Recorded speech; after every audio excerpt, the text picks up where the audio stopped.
Good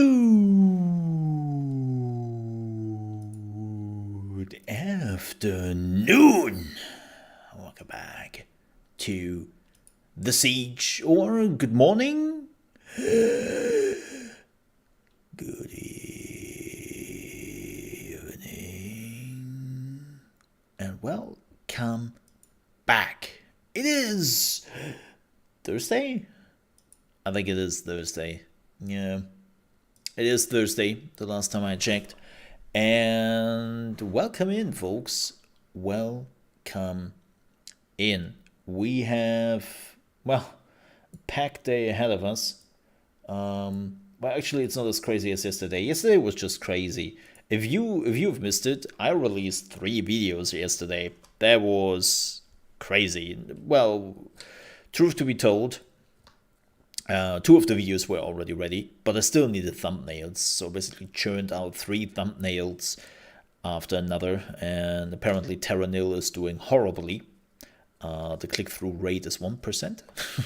Then again, not a lot of people have seen it. Like it's one of the things which really, this is probably why I'm not really looking too much anymore on the click-through rate on videos, because there are too many moments where YouTube is literally showing my video to 100 people. And then it's like, yeah, you only had 1% click-through rate. Okay, that's not really anything to panic about, because 100 people is not really representative, right? And yeah, it's just, and especially for reviews. If I've learned one thing about reviews, especially with my reviews here on the channel, I had reviews where for 3 days nothing happened, and then out of nowhere the reviews just did go up in numbers. I was like, wait, what? I think I had the same thing happening with The Settlers. The Settlers is such a wonderful example where about 3 days after the release, my video just exploded. It's like, wait, what happened here? I assume that when a lot of people are trying to get like the coverage from the big websites like GameSpot, IGN, and all that, they're looking for it. But a lot of the time, sometimes IGN is coming too late or doesn't have a review or something like that. And then YouTube is like, well, shit, people are looking for reviews. I don't have enough reviews. Hey, Mo, come over here. I will just take your video. And yeah, that's probably something which I will see with the Great War Western Front we will check out today, because that game, I can already see a lot of reviewers will probably not touch, or will give it a pretty bad review, even though the game itself is good, but it is brutal.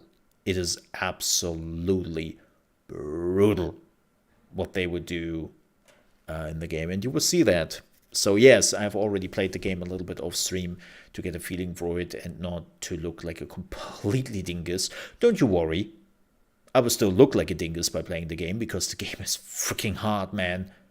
It's freaking hard. But I at least try to get a basic rudimentary understanding of the game in what I'm about to do, and I still feel like I didn't manage to do that. It's a tough game. It's a tough game, to say the least, and I can see how a lot of people are being afraid of that. Plus, they have already announced the patches coming for the game, because the AI is, of course, cheating. It's kind of funny, because I was playing the game only for a little bit, and I was kind of like, yeah, I didn't need to play this for a long time to realize that the AI is doing some shenanigans which are not okay. So we will talk about that when we are playing the game. Hello, Tiny. Hi. So, good news. Kofi sent me back a message. Actually, pretty quick. Happy with that. So they messaged me. Bad news. They're a bit stumped. Like, seriously, their reaction to it was like, huh. So something in our system balked. I broke the system. I literally broke something in the program. They have absolutely no clue how this happened.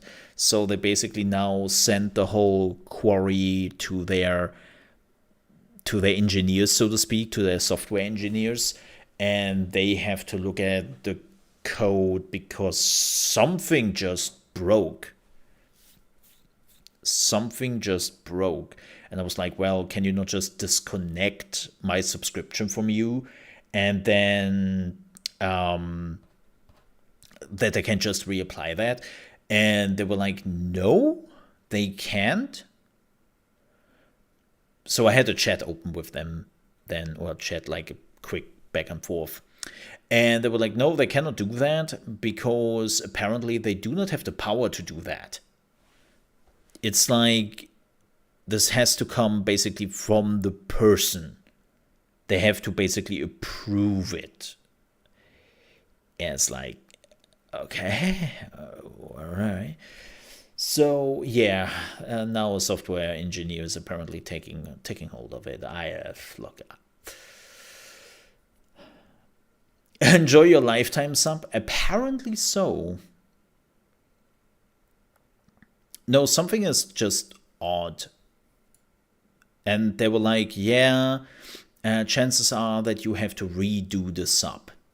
And I'm like, yeah, I don't care. Yeah. Like, oh no, I have to oh no, the tragic. Right? Yeah, I will be honest. Like, I find that also pretty sleazy. It took me quite a while to even get to the point to know where I could cancel the subscription, which I can't because there is no button there. But just saying, it took me so long to get to the point, even on the website, to find that. It's like, wow, you did hide that, didn't you? You did hide that. Right. But yeah, let me just, I don't want to show this on stream. I don't want to see. I wanted to show you that.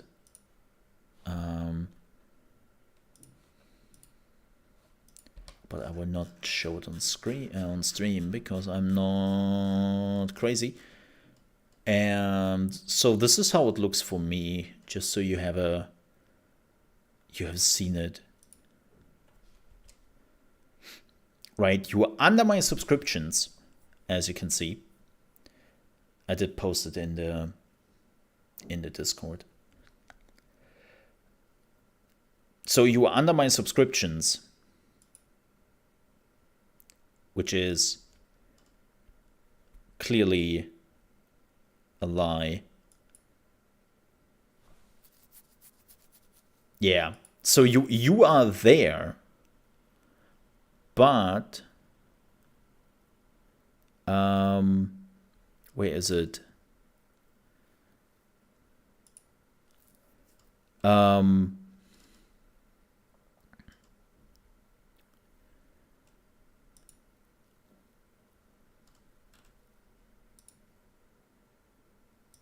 Damn it. See, this is such a mess. This is such a mess. Yeah, the last one was on 11th of February. Right? Like that was the last thing they show me in my payment orders that I paid to you.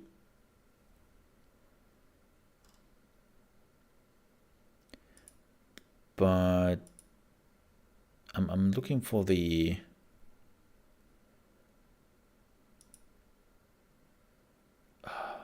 yeah. So they tell me I'm subscribed to you through payment, right?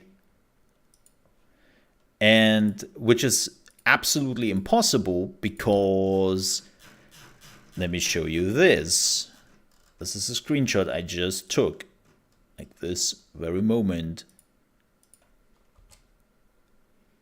And it's like,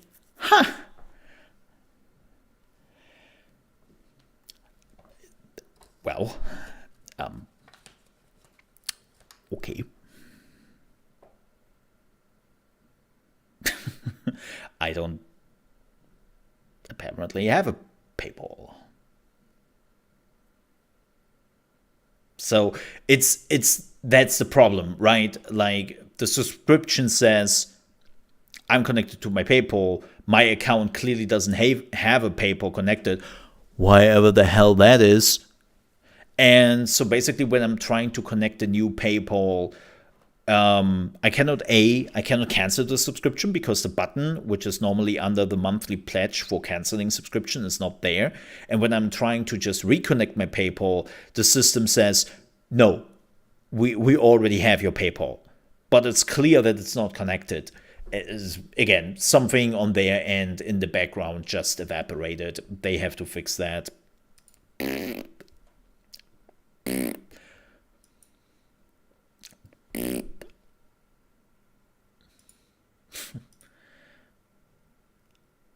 It's oh my god, that reminds me. I think the only time I had massive payment issues was with Star Wars: The Old Republic. I shit you not. I was trying to create a subscription to Star Wars: The Old Republic back in the day, and I always got an error. I was getting an error and an error and an error, and they were like, hey, we cannot process your payment. Please try it again later. So at some point, I was reaching out to the support, and they were like, so,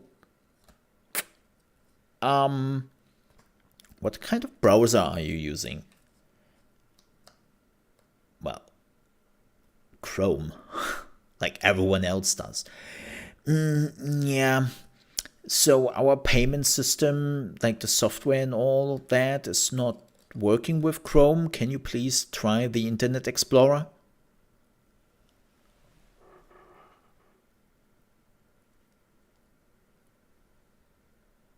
What the fudge?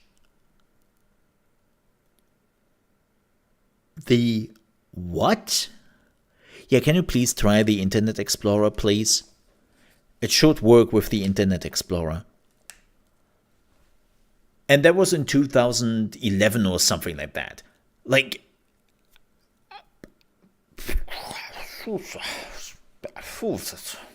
and it worked. That was the worst part. It then worked. I was like, well, look, I don't want to tell you how to do your job here, but you might want to set a person on this to fix it when, especially at around 2011, Chrome was still like the biggest browser out there. Maybe you want to have somebody on there. Maybe. I mean, you are losing probably out on a lot of money. Just saying. It's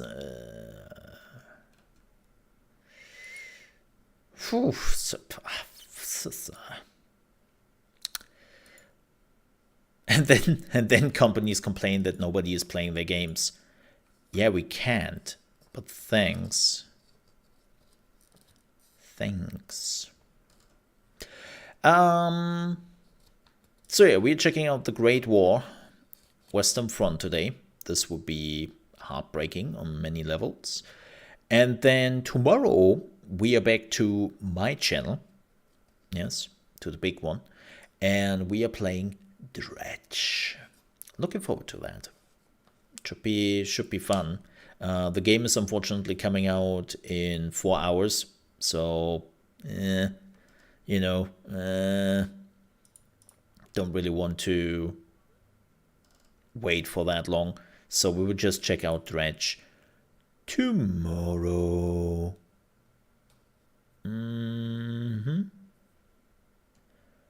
Yup. And that should be pretty fun.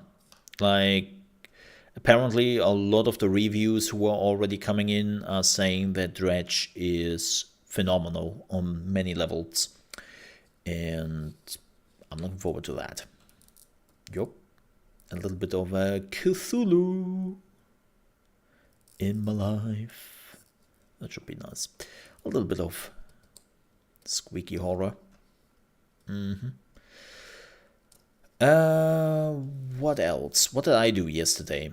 Not much. I released 3 videos, so that was a lot. And then I played some TFT.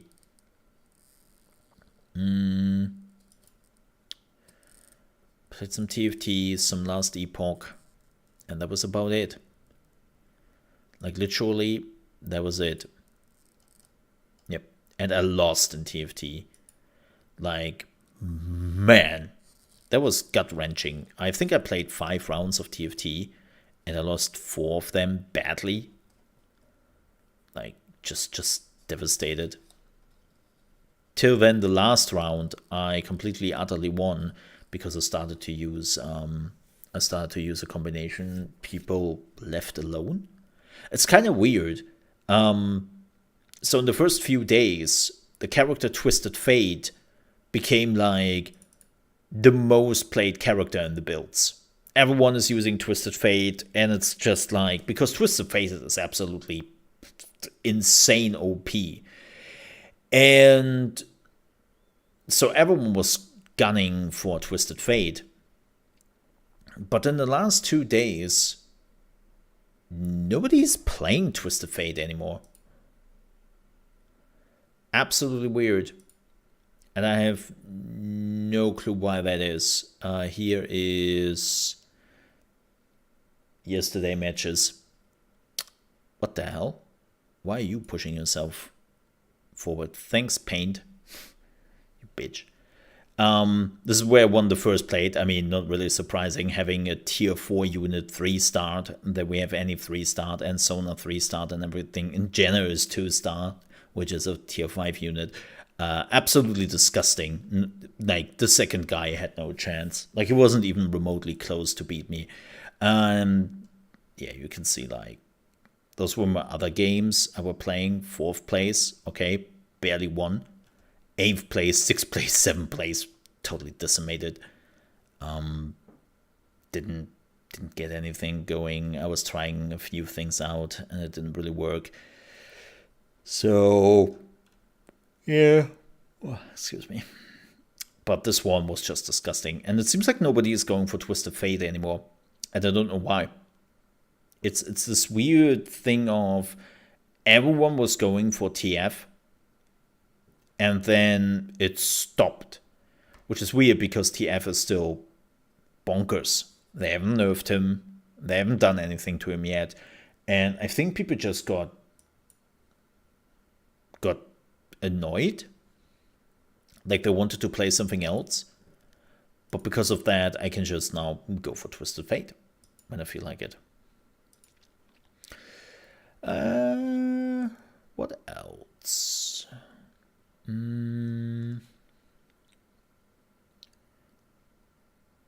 What else? Anything else?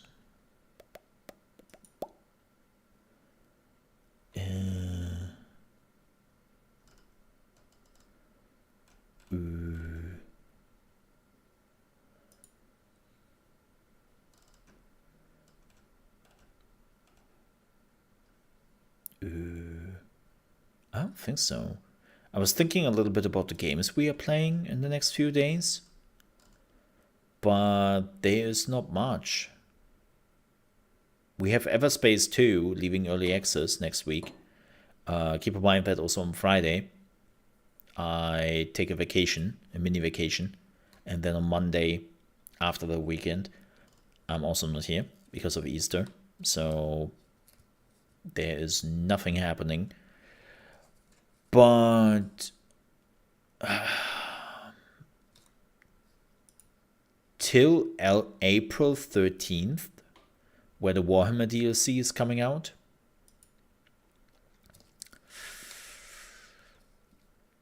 there is not much happening, to be brutally honest. Like I was looking through some like indie games or something like that, which might be interesting.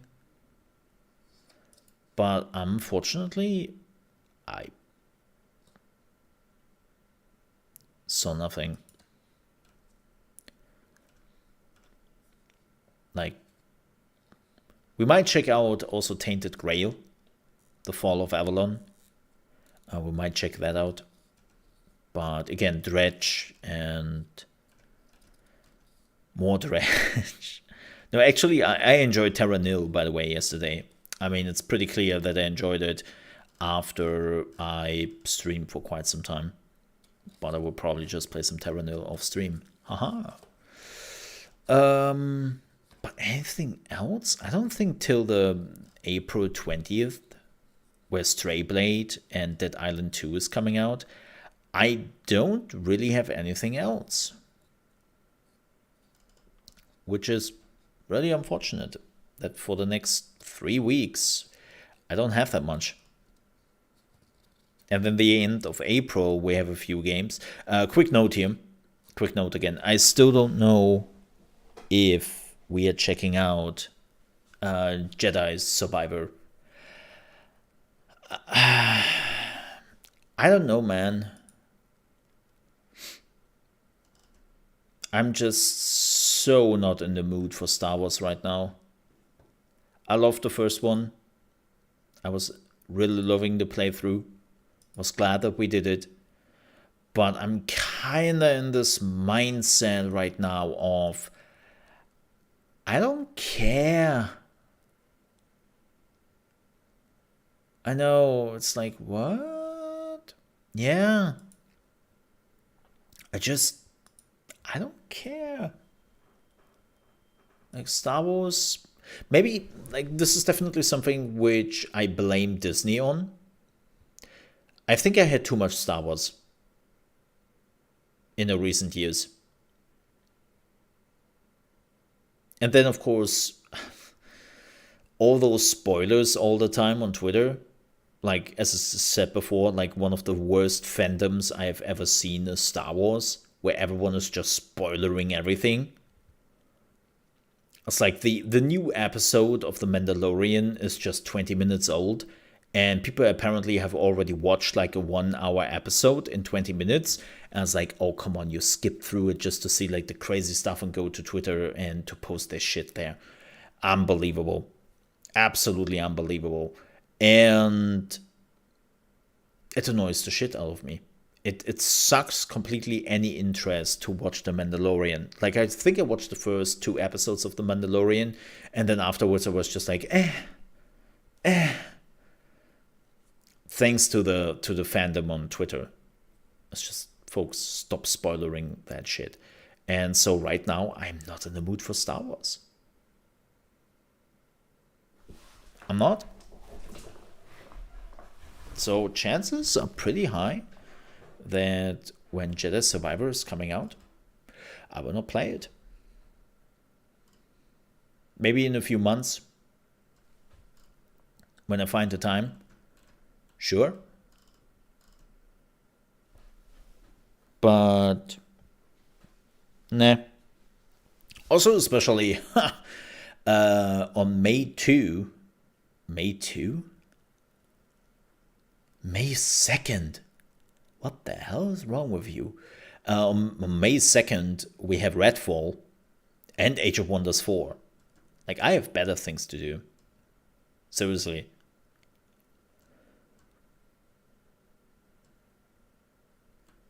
Like, especially Redfall and Age of Wonders 2. And I know there are a few other games coming out in May, but I will be brutally honest. Those are the games I'm looking the most forward to. And then we have Diablo coming out on the 4th. Let me see, when is it coming out? I know people will say, the 6th, Mo, it's the 6th. No, it's not. Oh, I think it's the 1st or the 2nd. I think it's the 2nd. Yeah, it's the 2nd of June. Oh my god, it's the same day as Street Fighter. I was thinking about playing some Street Fighter 6, but Diablo 4 is coming out on the same day for the deluxe edition holders.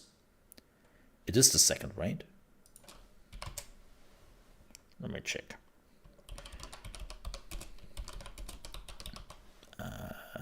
It is...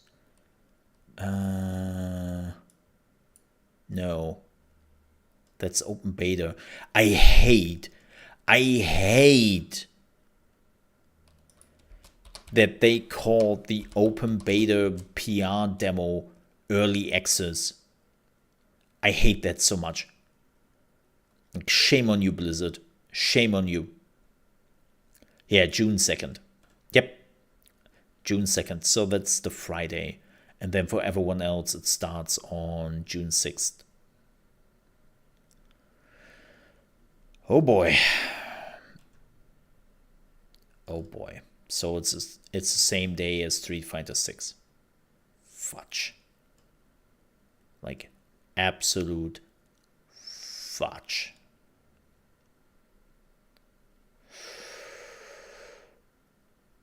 Phew.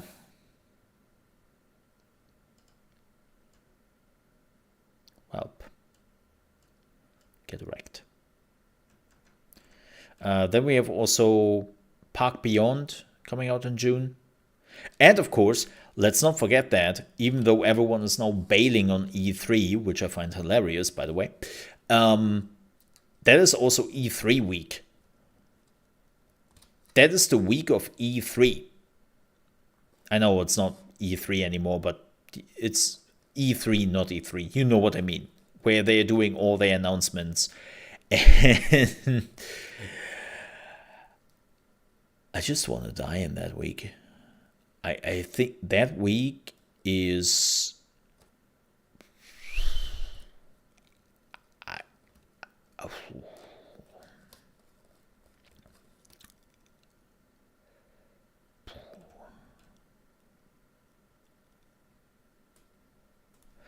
I get PTSD just from thinking about it. So, yeah. But I will be honest. I'm glad that there's stuff coming out. I think the worst part is when you just have months and months with nothing coming out. Like in April, we have a good chunk of games I want to showcase. A little bit later in April, not early, but later in April. We have now a few indie games I can just check out, you know. It's like, I like that more than literally months where I don't know what to stream. Like, it's more stressful, but it's better than not knowing what to do. Right. Alrighty. Now that we have covered the organization part, yes, let's talk about gaming news. News.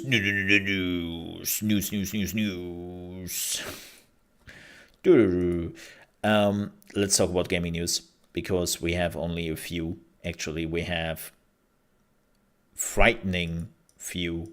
There's not much going on in the world of gaming, which is nice, because let's be honest here, the most horrible news are coming out at Friday evening, so the people hopefully miss it, and the backlash won't be that big because it's the weekend. Yay!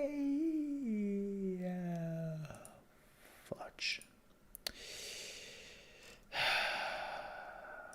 Horrible. So let's prepare our bumps. Also, most of the time, gaming news are coming about 6 p.m. my time. So if there are any big announcements, it's normally when we're ending the stream. But let's have some gaming news. So it seems like as if the new GeForce cards has been leaked, and Nvidia is planning to release a GeForce 4060 Ti and 4050 in June or respectively at the end of May for the 4060 Ti, and the 4060 has not been decided yet. So in itself, that wouldn't be in use, right? But there is a problem here. Apparently, the RAM on those cards is absolutely atrocious. Especially the 450 is apparently only coming with 6 GB of RAM. Which, let's be real here, what are you playing with 6 GB of video RAM? Like, no, seriously. Even if you were playing on 1080p without cranking up everything to the maximum, most games already want like kinda 8 GB for you. Like 6 GB of video RAM is just bullshit. Right? It's if that is the case, you are crazy. Absolutely crazy. And even your beloved DLSS 3 will not save you there. So also, that they are starting with a 460 Ti is the typical, like, what?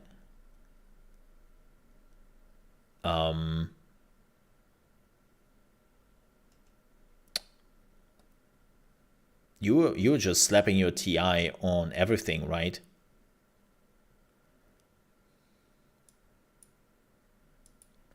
Also, very interesting what is going on right now in the GPU market. It seems like people are still launching, or companies are still launching, like 2060s. Like Asus has just released a new 2060 with a new design and all that. It's like, wait, what is going on here? Like Nvidia, I think at this point, I hate to say it a bit, but I think Nvidia has lost the plot. This might be the beginning of a very bad period for Nvidia. Yes, I know Nvidia is massive, and Nvidia is the big dog, yada, yada, yada, yada. I'm aware of that. But the reality is,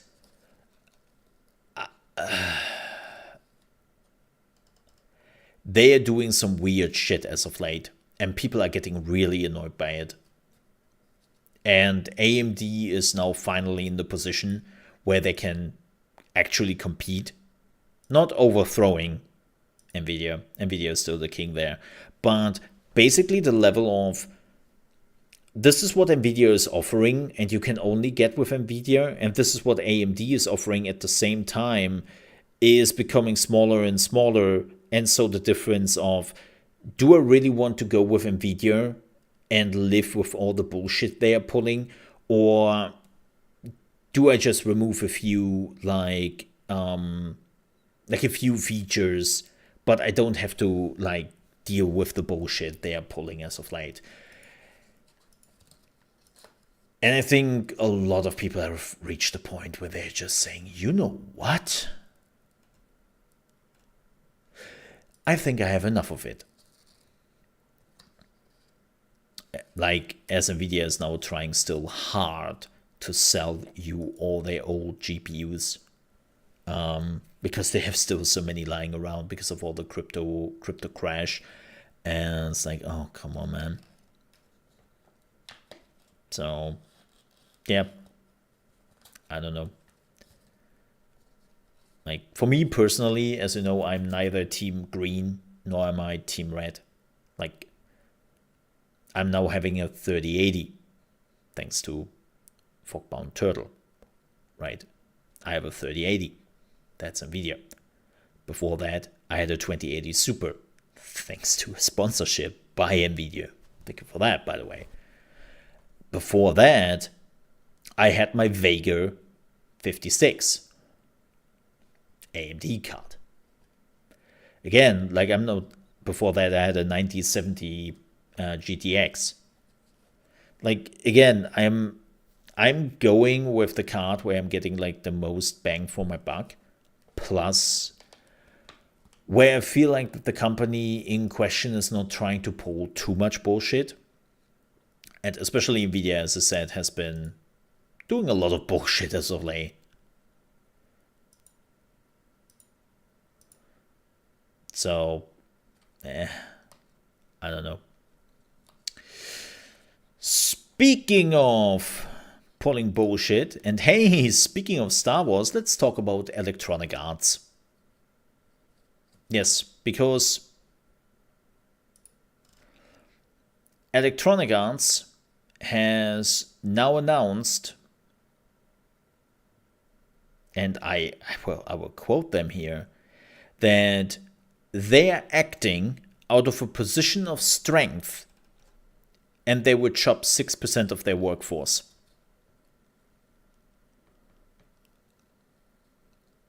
What type of position of strength is axing 6% of your workforce exactly? Like, man, we are doing so well, we have to lay off some people. Like, this is one of the things, and I'm sorry if I'm going a little bit off the roads here, off the rails, derailing time. It's like, sorry, I was rolling over my cable. Like, back in the day, you know, when I was still very young, and you were slowly getting closer to entering the workforce, my parents were pretty much like, you find a job, you do a good job, the company is doing well, bam, set for life, you're good. That was basically the premise. And nowadays, it just doesn't matter anymore. There is nothing of that left. You can do the best job in the world, somebody is rolling the dice, you are getting fired. Whoopsie daisy. Your company is doing exceptionally well, you're getting fired. And it's this,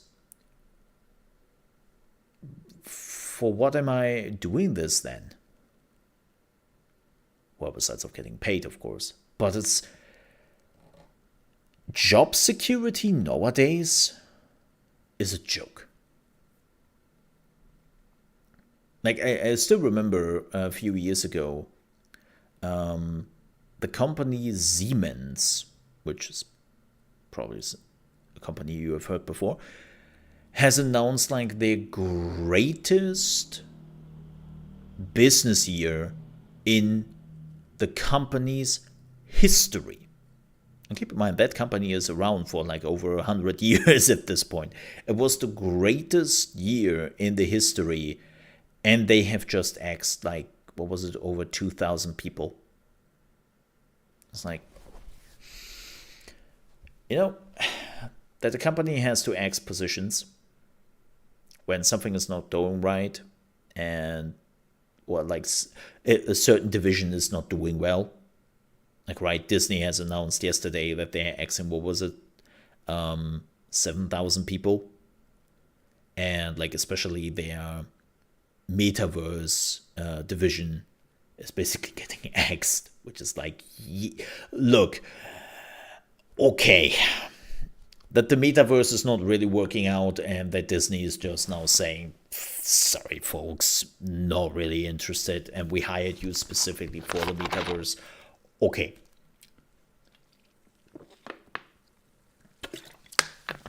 Right. That is all like, I can follow the logic behind this. But when you have EA spouting about how amazing everything is going and that we are acting out of a position of strength, and then you are firing 774 employees. Okay. That sounds a bit weird. I mean, at least, and this is something. This is this is something I'm giving EA, right? They are saying that they are providing opportunities for colleagues to transition to other projects, and where that is not possible, we are providing severance pay and additional benefits such as healthcare and career transitioning services. So, like I heard from people who got laid off by EA, I know that EA has always been showcased like the tyrant and all that, but apparently they do actually take care of the people. They're not just piss off and never talk to me ever again. Like, that's apparently not what EA is doing and hasn't been doing over the years. Like, even if they close down studios, they really try to just transition the people over into other studios or other position where it was possible, right? Like, EA is not completely stupid in that. So I'm glad for that. But it's still, when you were spouting that you were acting out of a position of strength, and then you were telling people that you are axing 6% of your workforce, it's like, okay, very, very strengthy. Very strengthy. Yeah.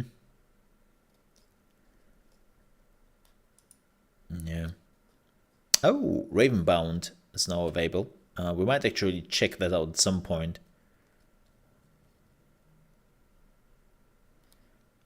Yeah. So we might check out Ravenbound down the road. But no promise.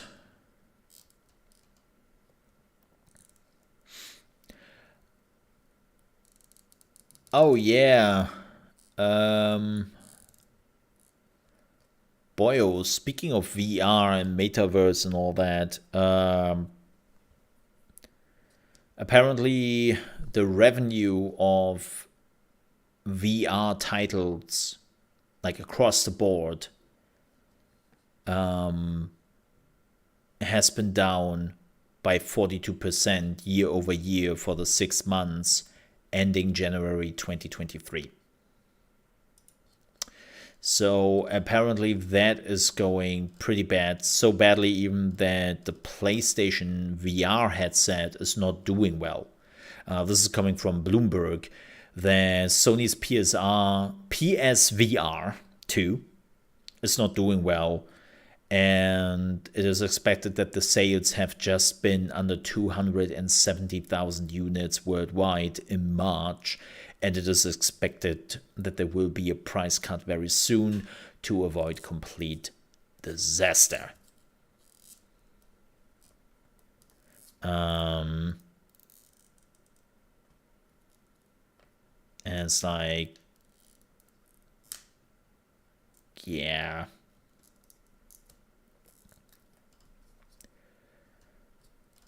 And I know that some people might say, wait a minute, but 270,000 units, that's not a bad thing. No, it isn't. The problem is not necessarily, when you think about it a little bit more, the problem is not necessarily that people didn't buy the initial headset. I'm pretty sure that Sony, as agree as they sometimes are with their hardware, are not selling the headset at a super high price point and make a lot of money out of it.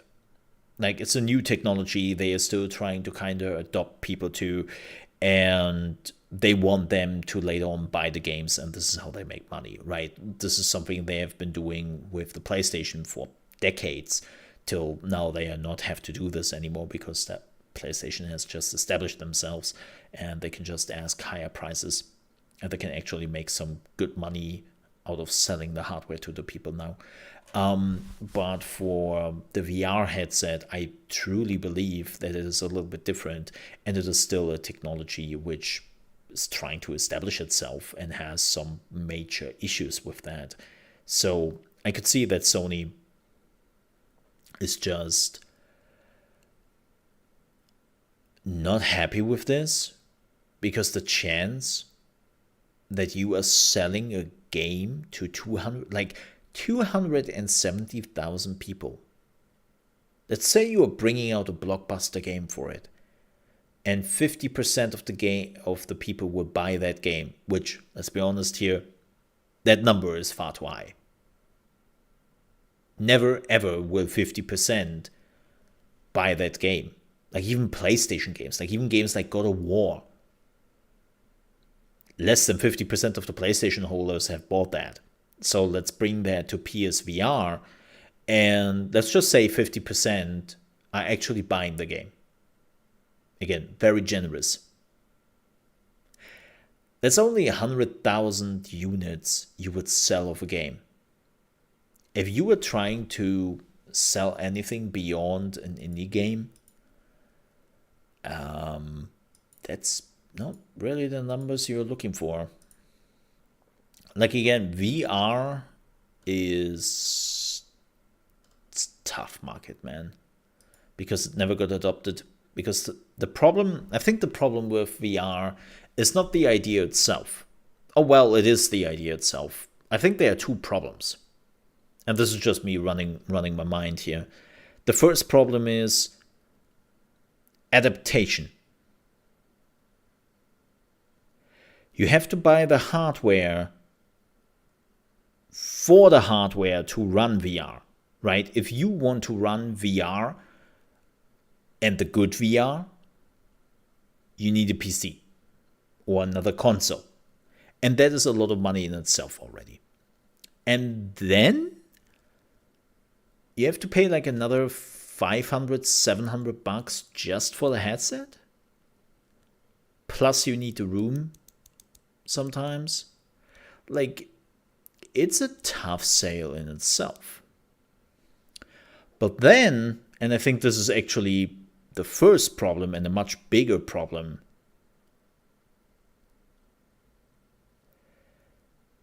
you have to sell the idea. I have used VR.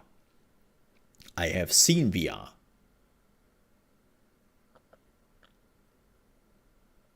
Right? Like funny enough, I was actually in the position many years ago to play Elite Dangerous in a VR headset on a prototype with Mr. Breivik basically sitting on the other side of my table here in my room. That was a surreal whole thing.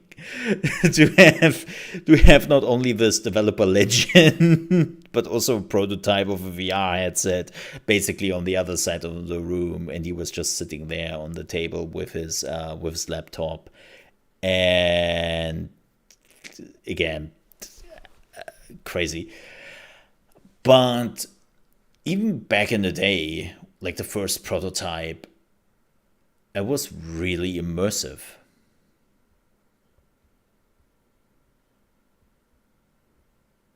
It was really immersive, and I don't think you can really explain the feeling, because it's literally a device which is making you feel like you are in the game. But you cannot explain that to people.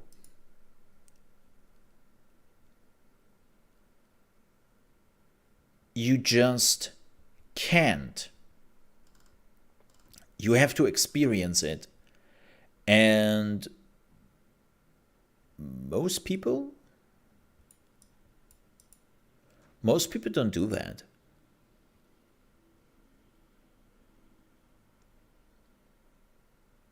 So, yeah, it's weird. It's weird. So I don't think, as long as they're not fixing the two issues I mentioned with VR, I do not think that VR will ever become a thing. I just don't believe it. Because they are two fundamentals which you cannot ignore. And, well, frankly speaking, everyone does ignore it. And so VR is never fully it's never fully becoming a thing, I think. Last news, not really a news, but a trailer. I want to talk about this a little bit. The creators of Foxhole Siege Camp, by the way, love their logo. Their logo is actually a trebuchet. So, me and the developers are already best buddies. They just don't know it, but they are actually like me and the developer. Like, love you. They have announced a new game.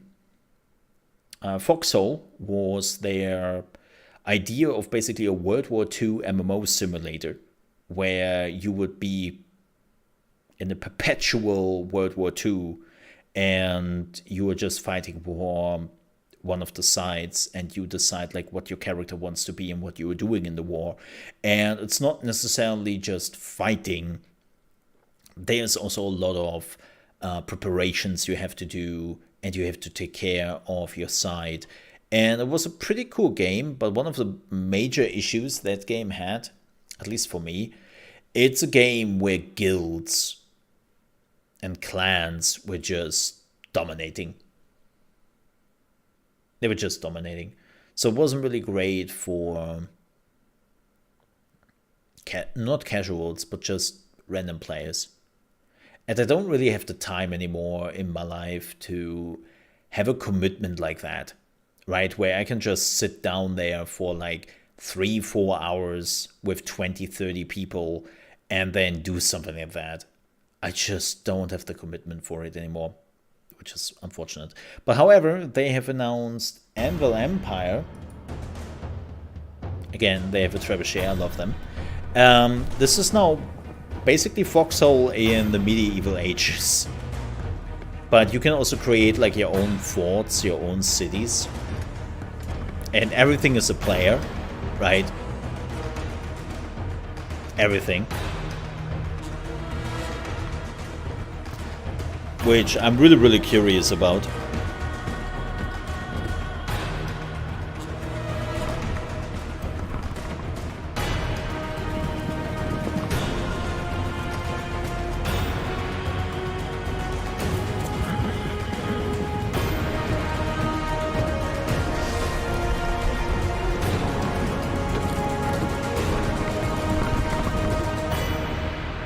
There you go.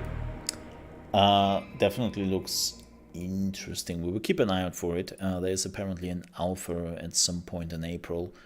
And yeah. We'll see how that goes. Yes, let's see where it goes.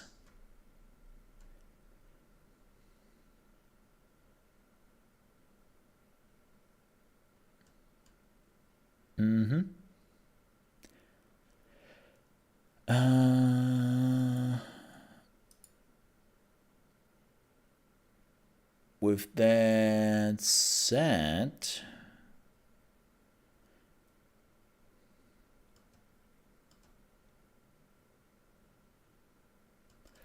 I think we are done with the gaming news. Yes. Yes.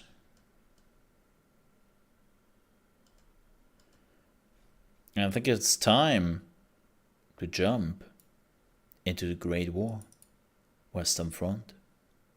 Oh god, this will be brutal. The game itself will be available to everyone in about 3 hours. So thank you very much, Frontier, for giving me an early key to the game so I can actually already play it and showcase it to you. Like, again, big thank you to them for giving me this product for free and give me an early key for it.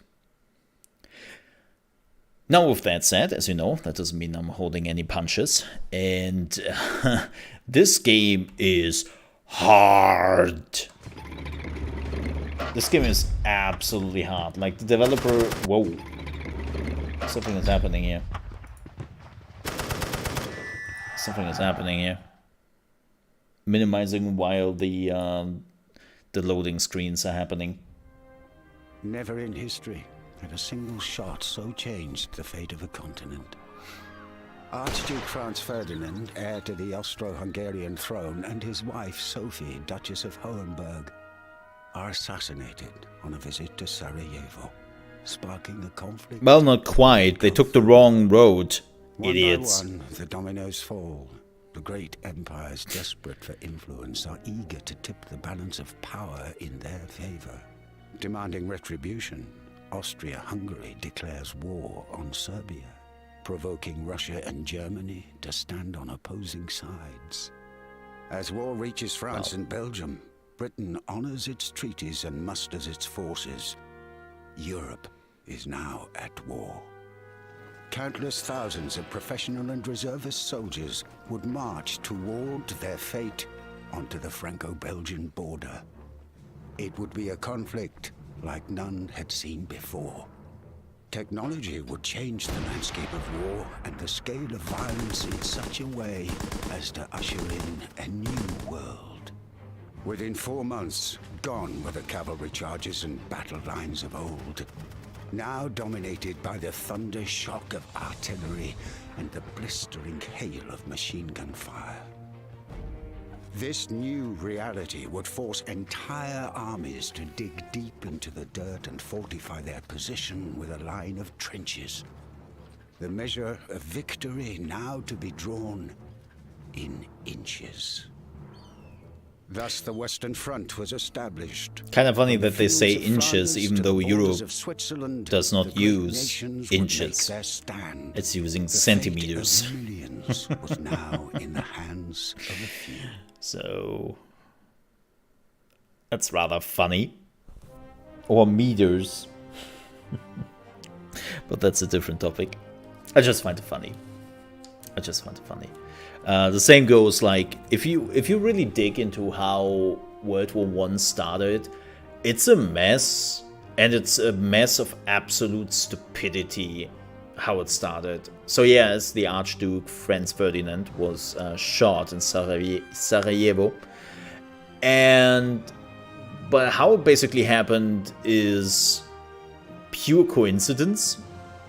So they planned to assassinate the dude by blowing up his car. Right? They tried to blow up the car with bombs, and they failed. But some of the soldiers who protected Archduke Franz Ferdinand got injured. And the idiot, and sorry, I have no other word for this, instead of just getting the hell out of Sarajevo and like just running off, is like, you know what we should do? We should visit the soldiers in the hospital in Sarajevo after they try to murder me. Let's do that. And they did. And the driver apparently took the wrong road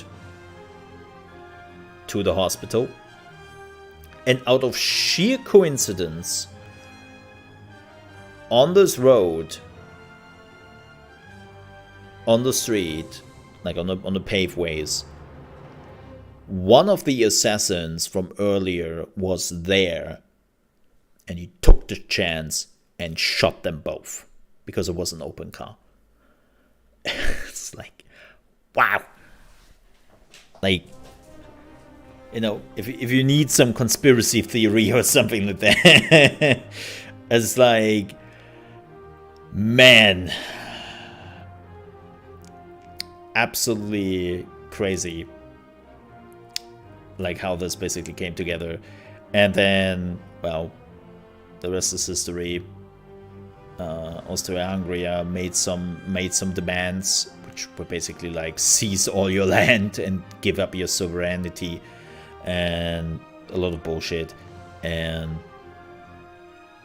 never happened. And so then the whole war started. To be honest, I think historians, as far as I'm aware, And keep in mind that things can change. But as my last knowledge was that historians basically agreed that it didn't matter. They would have found another reason to start a Great War, aka World War I. If it wasn't for Archduke Ferdinand, they would have just found another reason just to bash their heads in, because they were all like having an arms race for years. Like everyone was just like beefing up each other. Germany was very thrilled, or the German Empire was very interested to test out their navy against the British, because they wanted to like see who finally dominates the waves. And the French were also like, oh hell yeah, we have new guns, new weapons, new artillery. Man, this is hot shit. Let's try that. Like everyone was basically just going in complete nationalism mode, and they had an arms race for years. So if it wouldn't have been for Franz Ferdinand, they would have found something else. They would have found something else. Like, it wasn't really a if World War I will happen, or the Great War. More like, when does it happen? Right. So, yeah.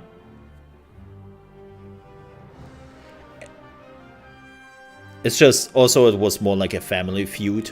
When you were looking basically at the time who were the leaders of like France, England, Germany, and you just realize it was basically the same family. It was like they all had family ties. They were all like Habsburg, something in that direction. And so they were cousins and uncles and like close family, and it was basically just squabbling under sisters, brothers and sisters and cousins and all that, if you want to look at it this way.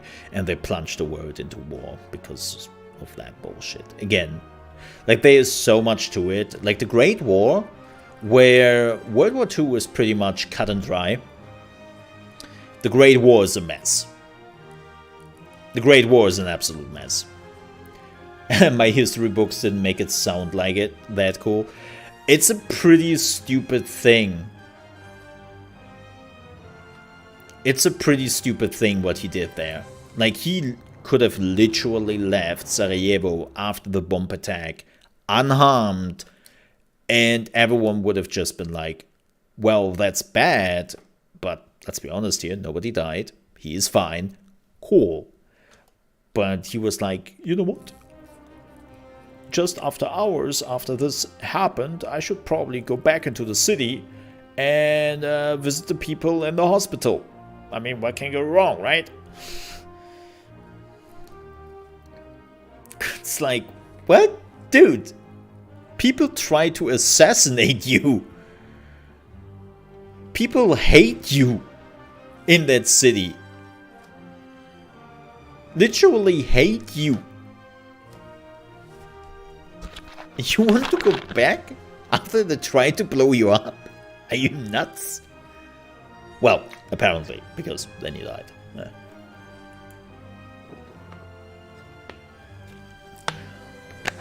To be honest, I suck at history. None of it ever stayed in my head. I wish someone had told it to us like a story, like you do. Yeah, highly recommend, by the way, for everyone. I don't really... Ooh, the game doesn't like to be minimized. Oh boy. Whoa. Okay. Calm down. Wow. Yeah, no minimizing. That's the hardcore of the game. Do not minimize.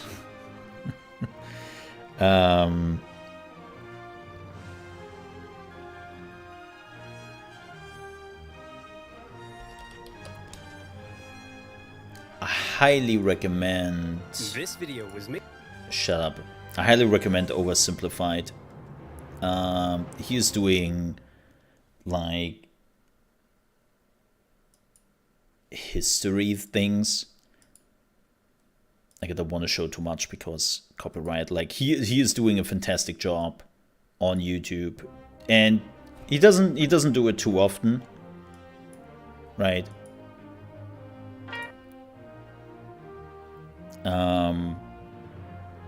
Like, he's doing this, right? The world of 1914, a time of modern technology, culture, and fashion.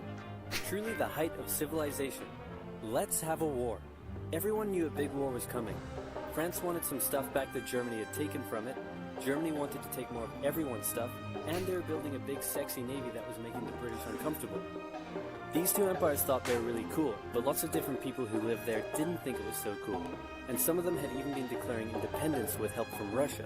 Everyone was talking about each other behind each other's backs, throwing the fact that military technology had come a long way since the last major war, and suddenly everyone was pretty eager to beat each other up. In this area of Austria-Hungary live some Serbs and Bosnians who hated living in Austria-Hungary. So the Austro-Hungarian Archduke Franz Ferdinand goes there for a nice drive in an open-top car with his car's route published in advance. And that went just about as well as you'd expect. Some assassins were waiting for him along the way and threw bombs at his car, but they missed and blew up some officers behind him instead. So the Archduke goes into hiding, leaves Sarajevo, and the whole war never happens. Except no, the Archduke doesn't leave, but instead goes back out in the open-top car to visit the injured officers in hospital. The driver takes a wrong turn and by sheer coincidence gets stuck beside one of the failed assassins, who shoots him. Austria-Hungary is understandably pissed about all this, and they think the Serbian government highly recommend Oversimplified. He's doing great videos. He is managing to like make history fun, and he is sticking to the truth, right? It's not like he's over exaggerating a lot or that he is like adding some stuff. Like, he is sticking to what history is doing, but he is still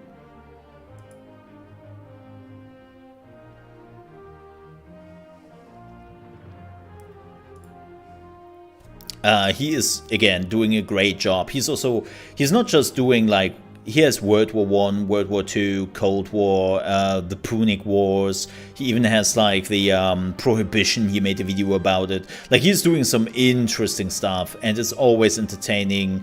It's fun to watch, and I highly recommend it. Rip Serbia got caught in the war again. That's always the Baltics, man. Whenever there's a war breaking out, it's always the Baltics somehow. I don't know what it is with the Baltics, man. I don't know. So let's play the Allies this time.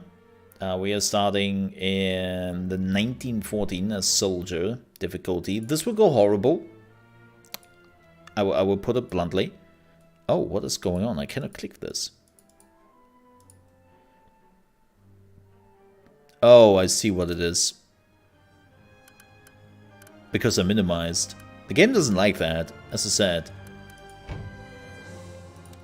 The game doesn't like to be minimized, apparently. Also, what is that video resolution? What? What is that?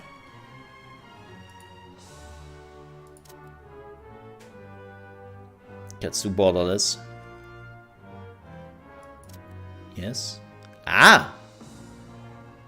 Well, now that's better. But now this is... What the hell is going on here? Apparently don't minimize the game.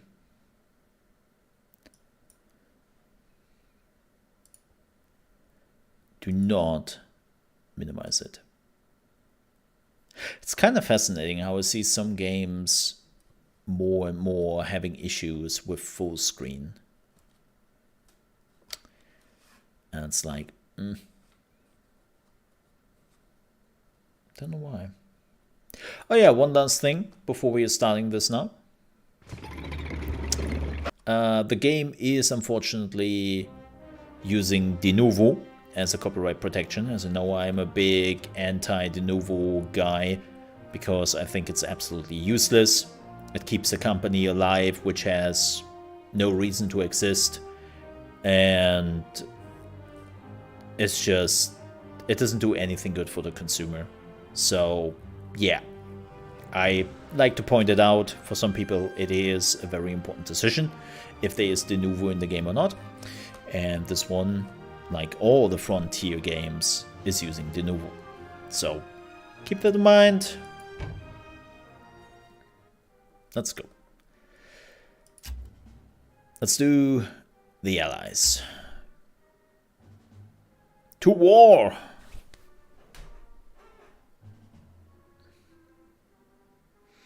The war will be over in just a few months. Yeah, right. About that...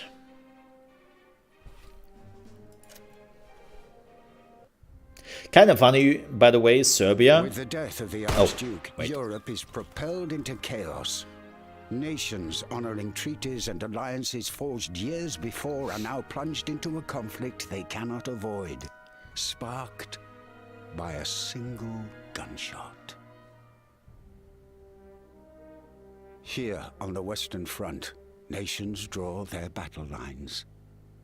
The Central Powers of Austria-Hungary and Germany now face the combined alliance of France, Britain, and their colonies.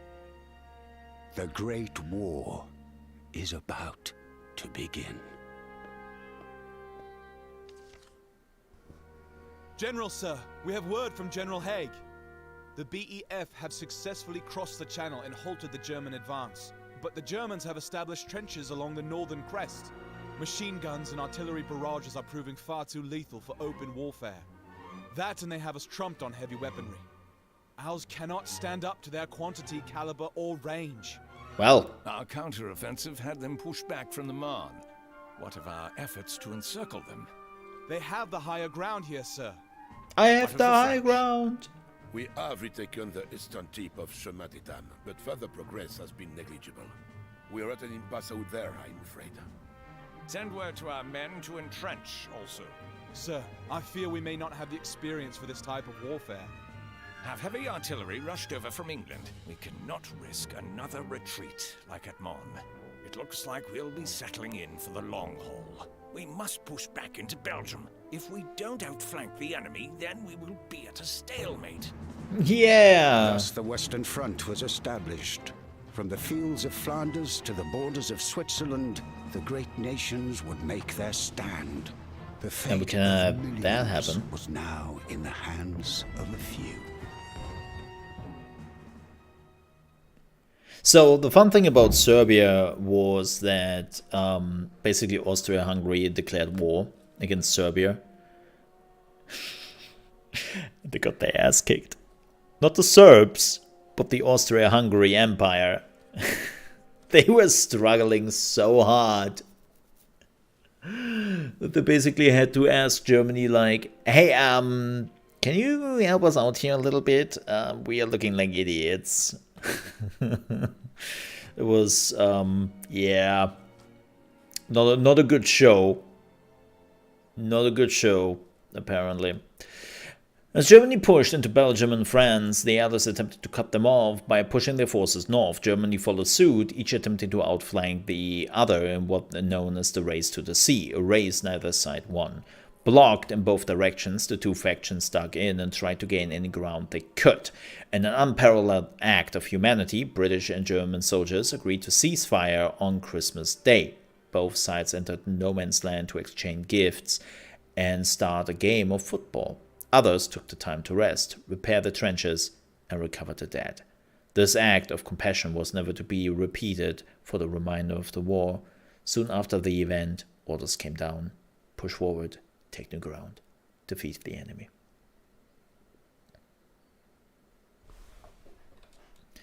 Yeah, I understand.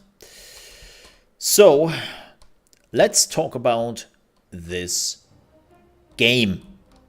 What is this? Well, to make something very clear, this is not Hearts of Iron for everyone who is joining. This is not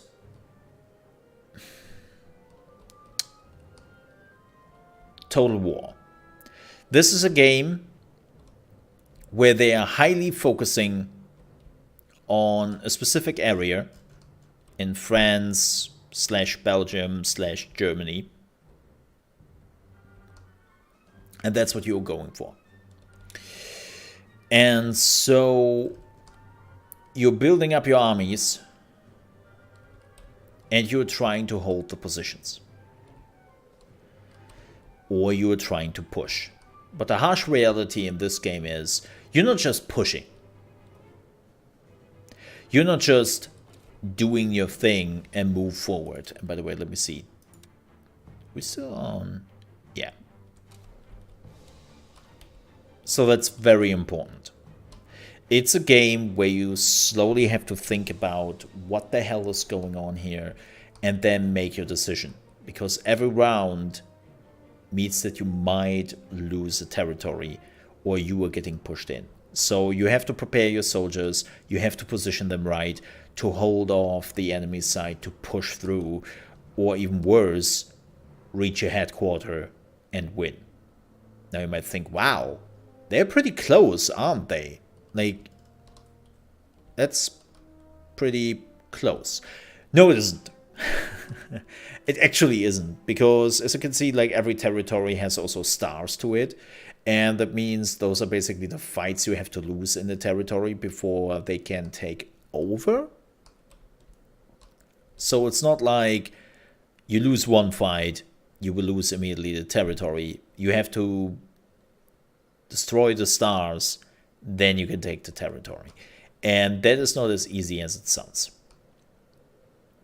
It's actually quite tough. So, another thing which I think is very important, you cannot really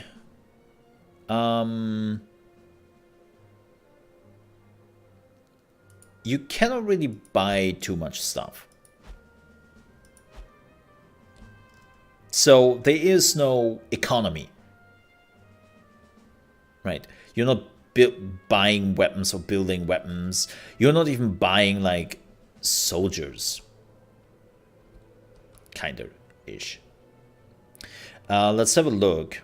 So those are our gold reserves. Gold reserves is used for all purchases of military units, region structures, missions, or global items. Well, you do actually buy those stuff, but it's not like you're producing them.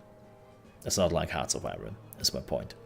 Supply is used for all in-battle purchases. Each region can draw from this bank per battle using the supply pipeline, with the amount limited to what a supply depot can hold. Global supply must be purchased with gold reserves.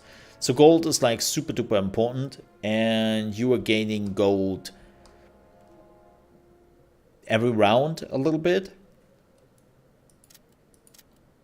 Like, unfortunately, the game is not telling you really how much money you make, which is something I would like to see.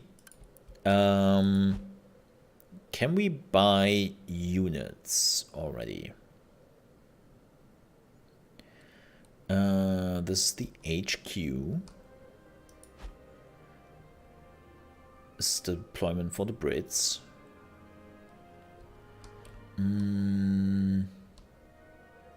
I don't think so. Okay, let's have a look at that in just a few seconds. Let's have a look at the research. So this is the research tree.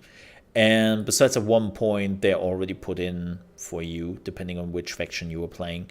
You have complete freedom in what you want to put your points in. And all of those talent points I have seen so far is really important. It is very important. It can completely change how you manage things on the battlefield. Like, here we have the region intel. Army intel reveals the number of type of military units in all enemy regions adjacent to the targeted friendly region. We can also defend ourselves.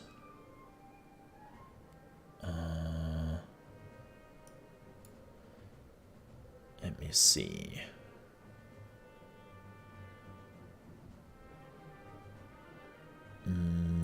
do we want? Increase standard infantry soldier health by 25%. Now, this looks strong, but it really isn't, because I hate to say it, but everyone is dying super quickly. It's like a lot of realism towards it. Not so sure what we should take.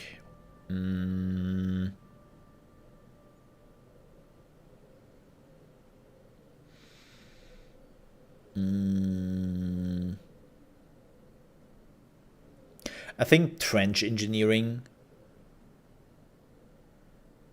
is something we should get. Like, trenches are super duper important, so definitely want to put a point in there.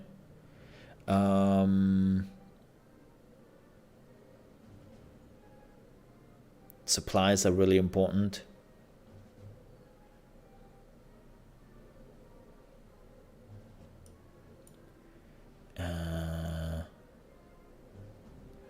Each turn now grants gold reserves. Yeah, gold seems to be super duper important as well. So let's build up our economy first. Let's do that. Let's see if that was a good idea or not. What can we now do? Increase the supply depot. So we have to take a look at the regions where the Germans might try to push through. This one looks not so great. So how about we are sending... No?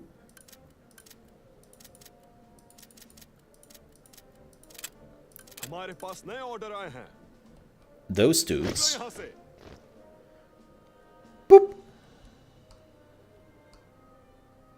And then those two. Yeah, this is the elite infantry corps. Where do we send those? Colmar looks like we could break through at some point. Let's put some people right here so that we can make it hard on them. Hazebrook? Ready yourselves. I'm not sure really where I want to go. Like, breaking through enemy defenses is really tough. Okay, we can move them over here. So now we have still some over here. What are you? You are French elite corps. Okay. Where could we break through? I think Colmar. I think we can do that. En marche. Fromage? Okay, so even though we have that now here, they cannot really do anything for this round. So let's increase the supply cap. So we actually have much more supply here. And I think having some supply in those areas is quite important. Yeah. I don't want to spend all my money immediately. Let's see. Do we want to attack anything? I don't think so. I don't... Oh. Demoralize them. Okay. Can I... Let me see. Mo, you should have played the tutorial. Shut up. I have played the tutorial, actually. A few months ago. No, I have already played... I've played a little bit off stream. Ooh. We have new orders. If we can break through next round here, that would be amazing. What is this? Region Intel. I'm actually rather curious to see the intel. Ooh, this one could be tough. Right here. Give me some intel, man. Ah! Success! I love success. So we will find out next round what the hell is going on here. Alright, but that's really all we can do this turn. I'm not planning on doing anything else. Getting some money, getting research points. Nido. Ooh, stick some soldiers there. Oh wow! He will probably try to break through here, and he started to defend Colmar a bit more. Ooh. Well, how are the turntables? That is bad. Yeah, there's a lot of units. 9 corps. Yikes. I'm pretty sure he will try to break through there soon. And here. Shit, man. Okay, let me see what we can do in research. Immediately grants 2 new infantry corps on researching this node. Allies will receive 1 British and French corps, while the Central Powers will receive 2 German corps. Wait. Oh, this is... Wait, do we get them? No. No.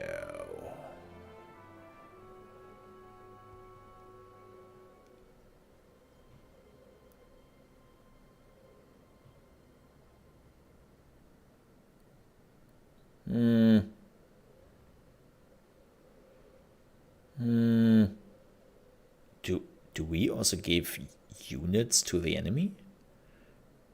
No. No.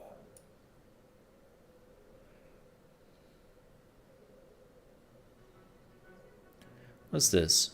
Stock out reserves cost our strategic resources by 200. Huh?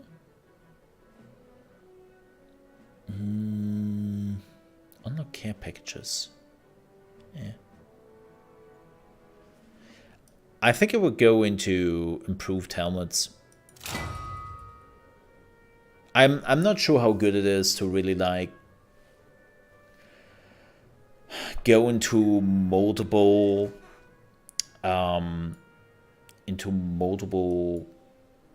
research trees immediately.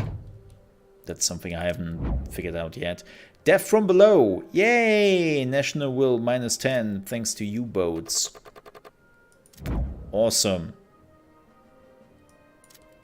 Love it. You're not really sure where we could attack. What would happen here? Oh! This would be a victory.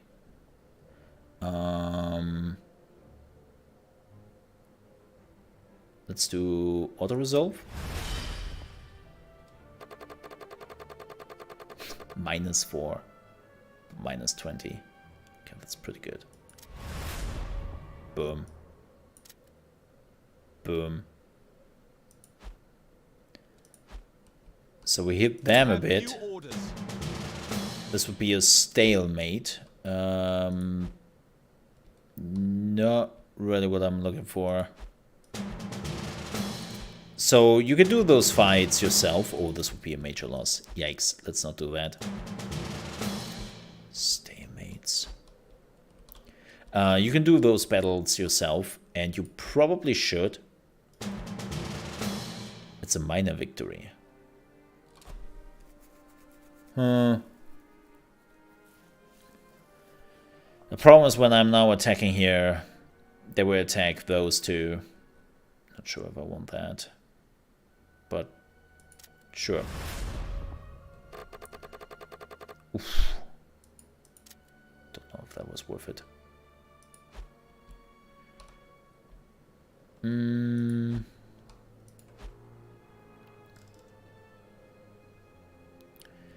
I do... How much national supplies do we have? 1,600?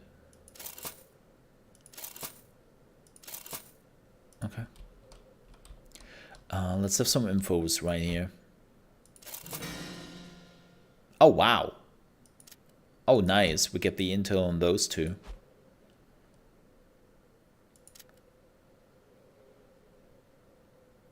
Oof. Oof. This one is... He will push through this. 100%. Okay. Let's see what will happen. Yep. There it comes. Major loss. Wait. Yeah, Lunaville, Cerebor. Yeah, this is what I kind of expected. Let's do this fight.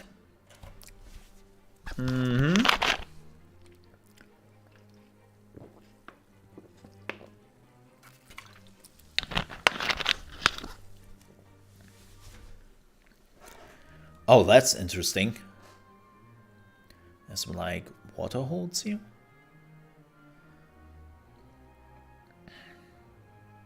Damn.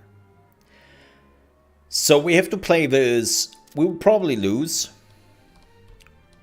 Oh yeah, look at that. Huh.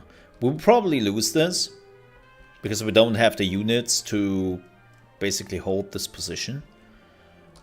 But I think what we can do is we can make the enemy bleed.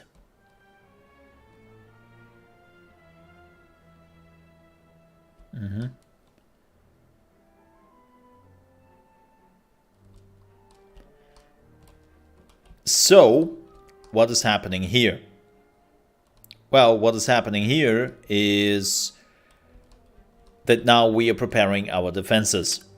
And you can put down troops, trenches, and of course artillery. And we will get to that soon. But first, let's dig some trenches.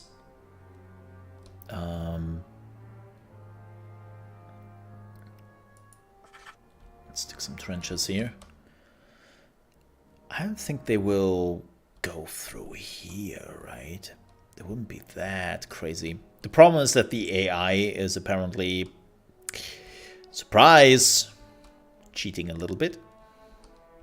Just a teensy tiny bit.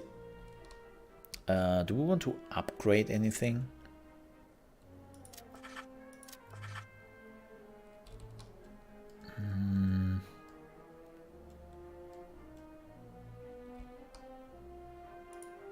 Let's put another one right here. Yeah, not really sure where the enemy is attacking from. That's the thing, right? It's this. Okay, we have to put down some G nests.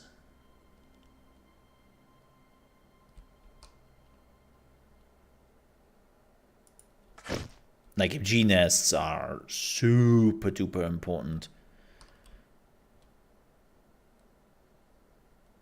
Like, they can completely turn the tide if they are set accordingly. Unfortunately, we do not really have like the supply lines that much as I would love to. Oh, he will probably come through the forest, won't he?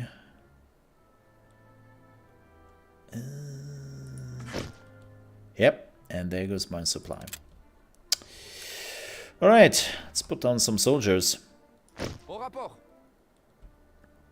Oui, oui. Au rapport. Unfortunately, we do not have a lot of them. Au rapport. So, they will have to do. Renfort au rapport. Renfort au rapport. Renfort au rapport. Renfort prêt. Renfort prêt. On est arrivé. On attend les ordres. If he's going through the left side, yikes. Renfort prêt. Au rapport. That would be kind of bad. On est arrivé. On attend les ordres. On attend les ordres. Ow, I had to sneeze. How rude. On arrive après la bataille, on dirait. Whatever he says. On On dirait qu'on arrive après la bataille. Au rapport. I think we are ready. I think this is all I can really do here. This is not a really great position to be in, to be honest. Can they go through here? No, right?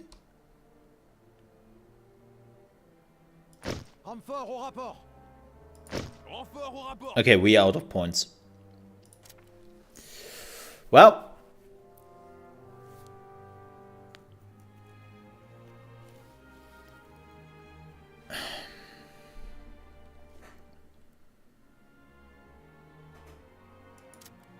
Let's see how this goes. Probably bad. Our supplies are severely depleted. Yeah, pray tell. So we have now all our dudes just waiting. Oh wait, didn't I upgrade this? No, I did. Did I? I hope I did. No, I don't think I did. Shit. Well, we would just have to wait now. Not much we can do. Unfortunately, we do not have any artillery. So...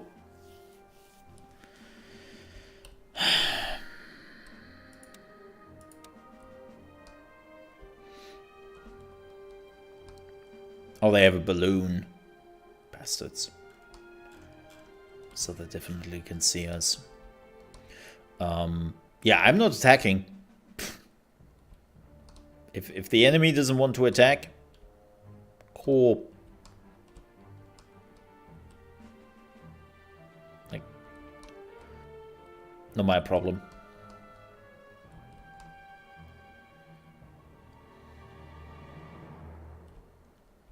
Not my problem.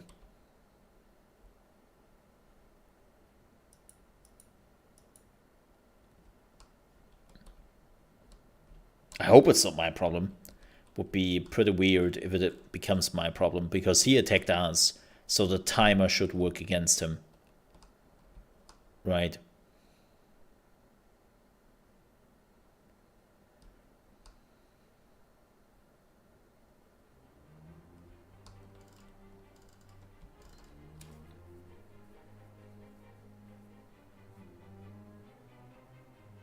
I wonder what that means. Let's speed this up.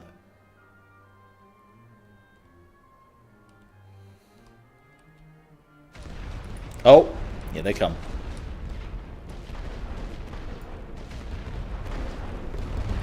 On a de nouveaux ordres.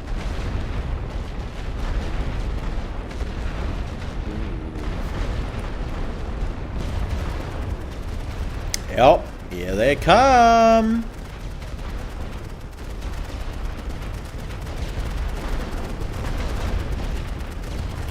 Oh wow, they're really coming over the left side, huh? Yeah, that's a great thing about MG nests, man. Oh.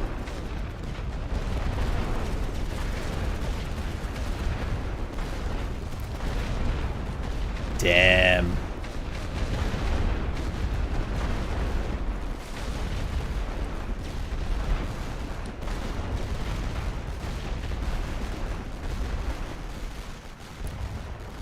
Oh, that was a good artillery.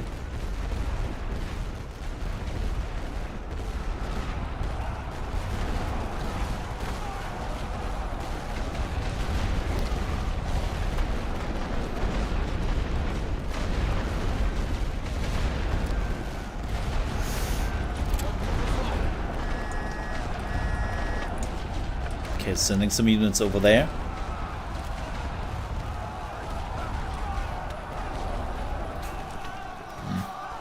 They're breaking through. Yep. They're breaking through. On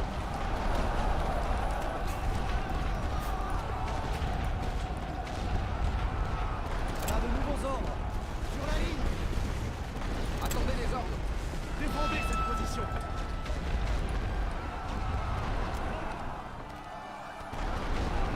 Oh, they saw that I moved there. C'est perdu.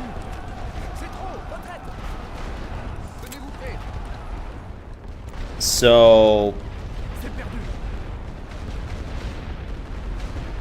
Sur la ligne. En position de tir.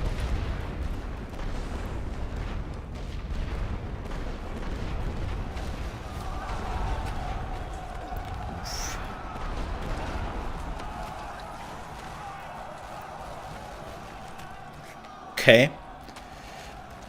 Attention. Retraite. Yeah, our west flank is On a de nouveaux ordres. Préparez-vous à tirer. completely ass. And now they can On a de just nouveaux ordres. break through there. Attendez les ordres. Tenez-vous prêts. Mettez-vous en position. Attendez les ordres. En position de tir. That's bad.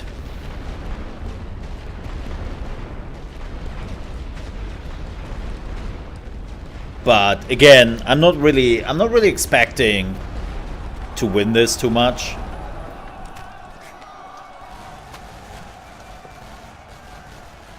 Oh. Like, I just want to bleed him dry, man. On arrive après la bataille.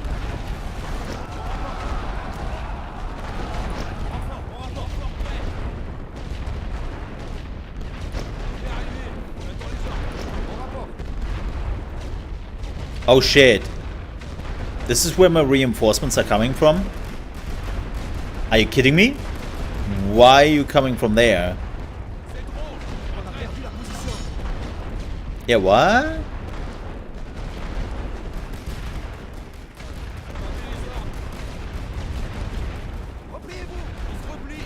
I don't even know what this was. Like, I sometimes... Oh shit. Yeah, they broke through here because they have B.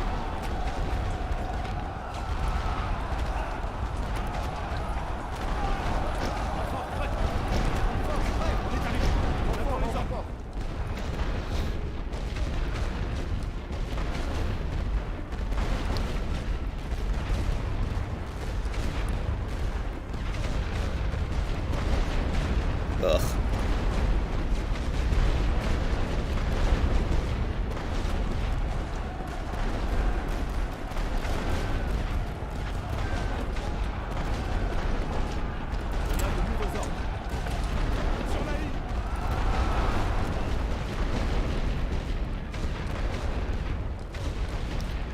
C'est trop, retraite. Attendez les ordres. Feu à volonté. On se replie.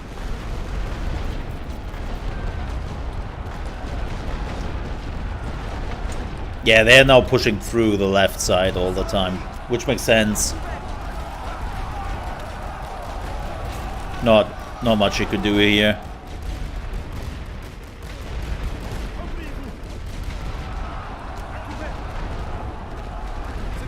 Okay. Tenez-vous prêts. Yeah, this is C'est trop, retraite. C'est perdu. over. Attention.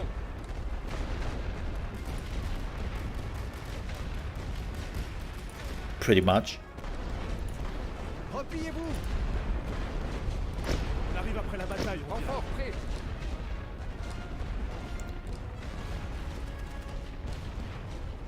On arrive après le bataille, on dirait. On se replie. C'est trop, retraite. And of course, like, another thing which is a bit problematic. I guess I said the enemy is like really, like, the AI is not stupid. Like, the AI is utilizing a lot. Ugh. Like, because the AI can be everywhere at once. This is like a problem I see in a lot of RTS games, that more and more AI can be everywhere at once, and because of that, Attention. you wanna shoot back? No, you don't, because you are under heavy artillery. Yeah.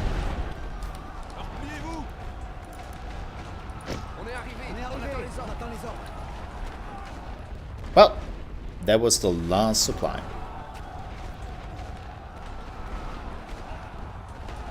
On a de nouveaux ordres. Préparez-vous sur la ligne. L'ennemi a pris cette position. Okay. Let's see what we can hold here. Nothing. Yeah, I mean, again, this was just to bleed the enemy out.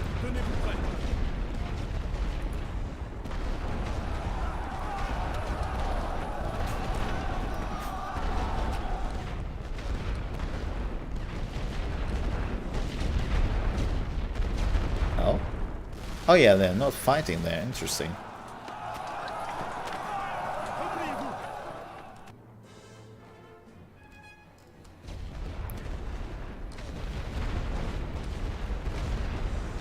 Also, another thing they have already announced, that the AI is apparently cheating with their reserves, and this is like they're using far too much artillery the whole time, which they're apparently not supposed to. There's a whole blog post on Steam already where they're like, yeah, patch is coming.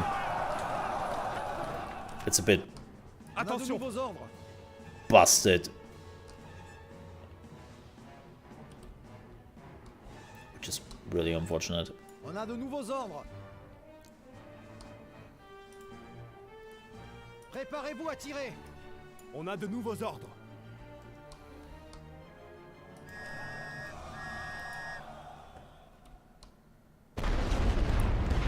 Oh.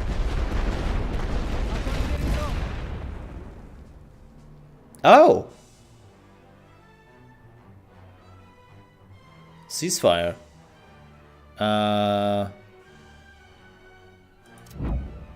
So what? Let's see what this do. Yeah. Enemy ceasefire.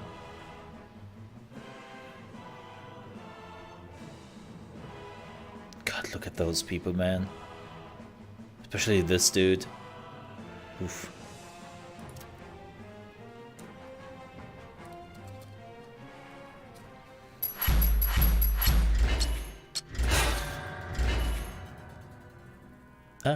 Was a loss. It wasn't a great loss. Like that's the thing, right? Like that's what we would have gotten from this. We would have got a great loss instead of just a loss. So, you know,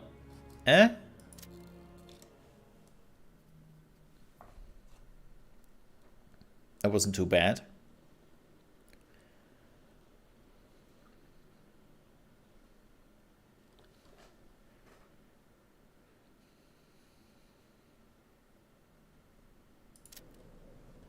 Oh, that was actually pretty shitty. But nothing has changed.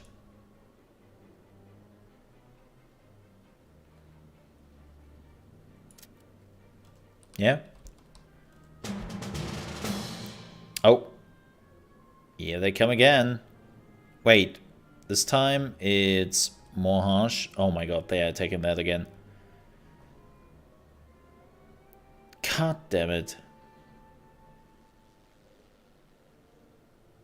Yeah, so we would get a great loss. And we could just tune it down to a loss. But man, we don't have the points. But yeah, so this is what you were doing basically in the game. You were going from battle to battle all the time. And you were trying to push or you try to defend. So the game itself, when you look from a gameplay perspective, is pretty simple in that regard. Right, it's not super crazy. And I think with the troops we have, like that's artillery is really the issue I have. Artillery is like pushing me in. If the artillery wouldn't be there, I could probably hold this.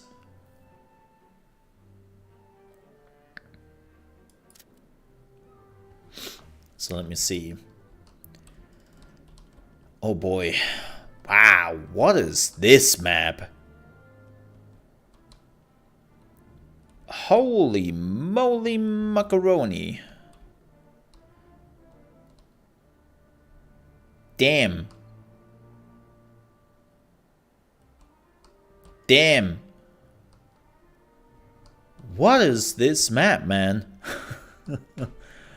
That's some madness right here.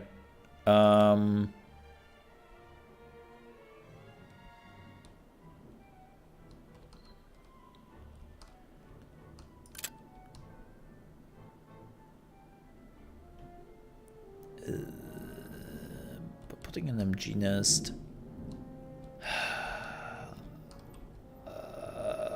This one is a tough one, man.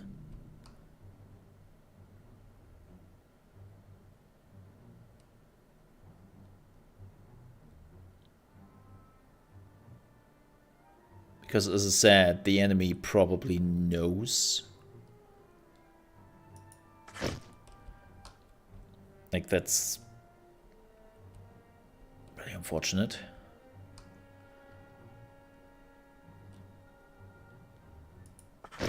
Just making sure that they can just, like, get there. Oh god, the forest. What is this map, man? Atrocious. Do we have the points for... Do we have the points? Maybe we should have like a balloon. Can we see with the balloon? Can we see into the forest? Like, would we be able to see what's in the forest? That's the question.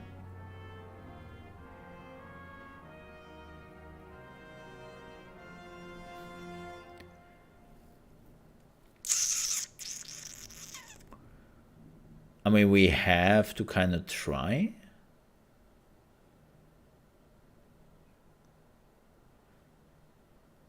Right. Okay. Oh god, we don't have really points. Oh boy.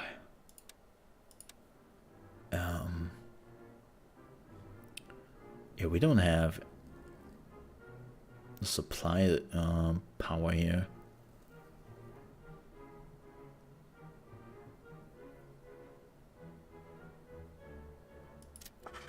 Which is like my biggest issue.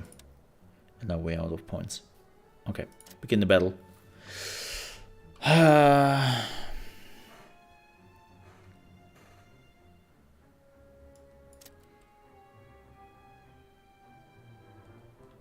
Okay, let's get some troops in. Au rapport! Au rapport! Renfort, au rapport! Renfort, au rapport! On dirait qu'on arrive après la bataille. Renfort prêt! Oui, oui. Renfort prêt! On est arrivé! On attend les ordres! On est arrivé! On attend les ordres! On arrive après la bataille, on dirait. Oh no, we're out of points for now. Well, maybe forever? Yeah, we might have screwed up. This, like, supply thing is so important. Oh, dude. On a de nouveaux ordres. Okay. You folks would just Sur la ligne. fall back. Position de tir.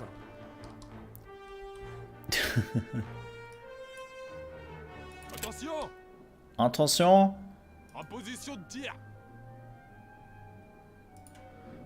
Alright. Let's see where this goes. Man, there's a thunderstorm going on.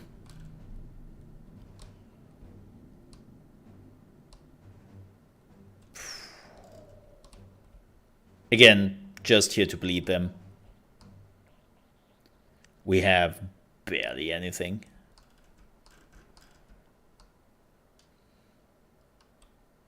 The moment they are starting to use their artillery,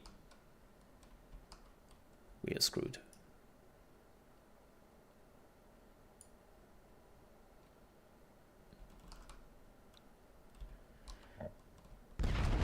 Oh, here they come. And of course the artillery knows that there's an MG nest there.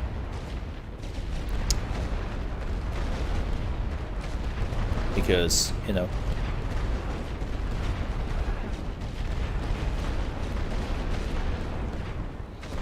of course they do know.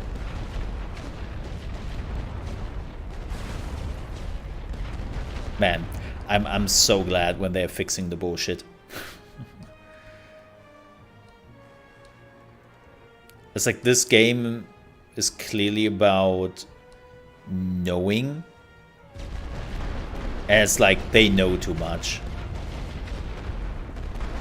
Also, why are they not? Oh no. It's like, yeah, nobody's shooting. Oh my god.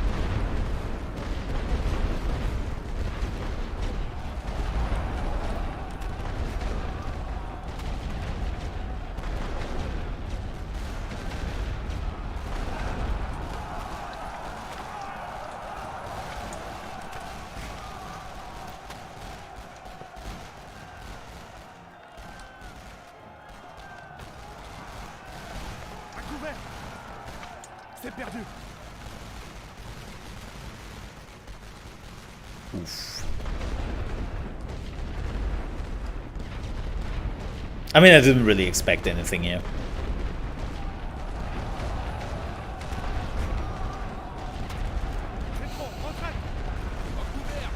Good job.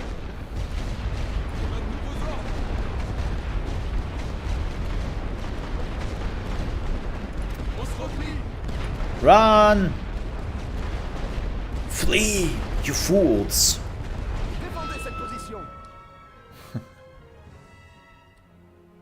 So they're not going for A at all. Yeah, that makes sense. I mean, I would have done the same.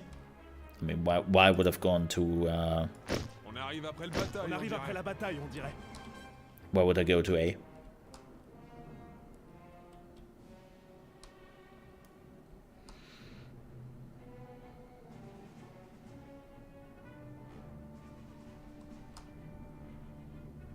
So, the one thing I still want to know is... Does the blimp...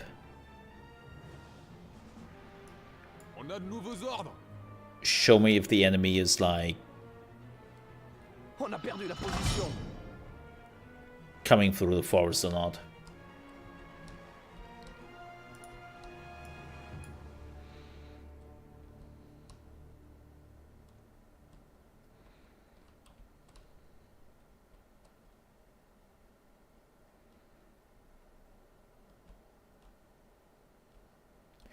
We should be out of artillery range here. By the by. So if there are enemies coming out of here immediately, I know that the blimp is not doing anything. But we should see the enemy here.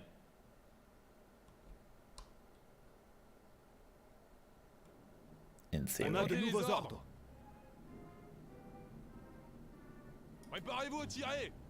No, not all of you. Stop it.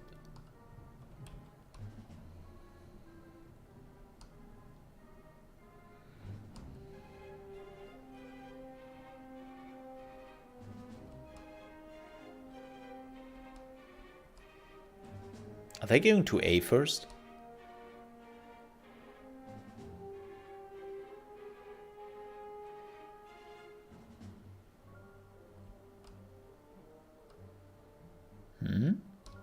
Where are they?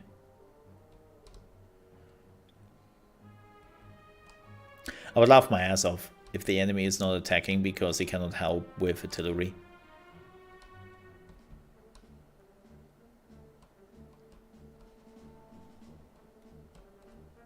That would be... That would be a big flaw.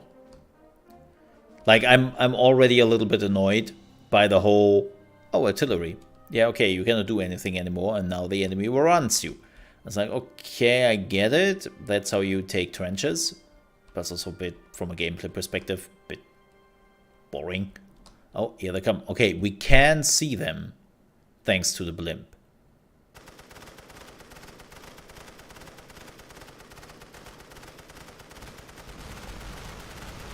Okay, there goes the first.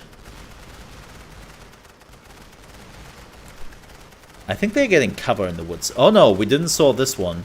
Yep, no, the blimp is not doing enough. Wow, okay, the blimp was... Yeah, the blimp was a waste.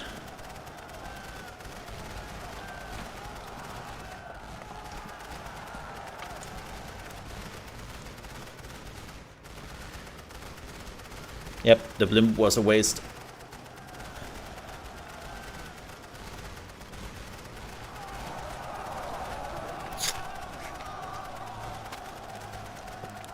That did cost them.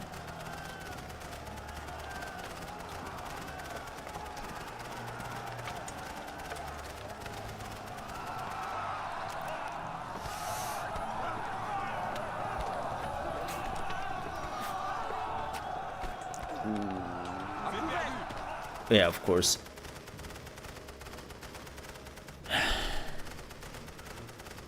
Can you not shoot those guys? They're already running. Yeah. So now, of course, this one is open. Okay, so the blimp is completely useless against for the forest thing. Well, that's something I wanted to learn here.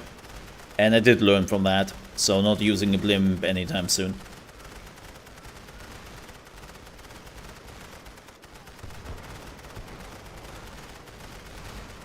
Okay. No, that's fair.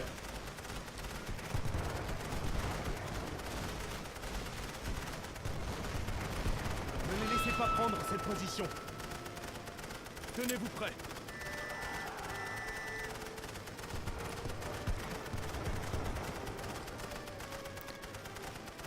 See, I would love that the MG stopped shooting at those who are running away.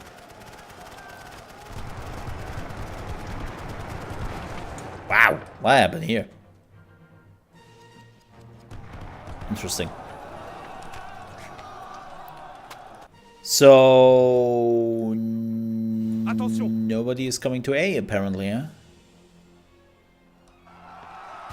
On avance. Let's see. Not that it really matters, it's over. They're overrunning us now. It took long. Not that I really expected this to win anyways. It was more like a... I'm curious to see how this whole game behaves. Because that's what this game does. It doesn't really teach you anything. Like, even the tutorial you have is pretty useless.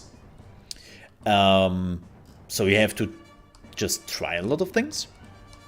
I'm cool with that. Yeah, I don't think I will.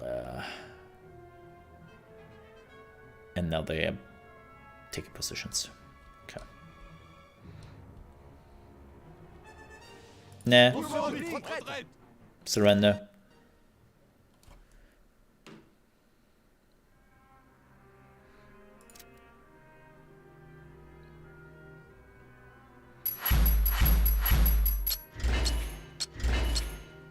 Oh, it's then a great loss. Okay. Sheesh.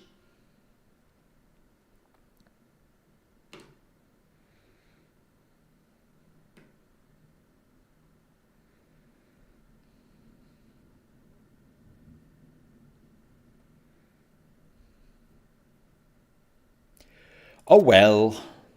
That was to be expected. Ooh, minus 14. Like the first matches you will always lose. Like you will lose badly.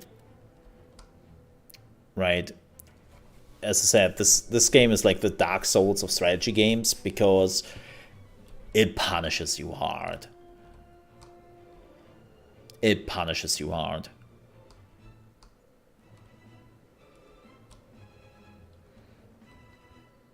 So we got some units. That's great. We got some units.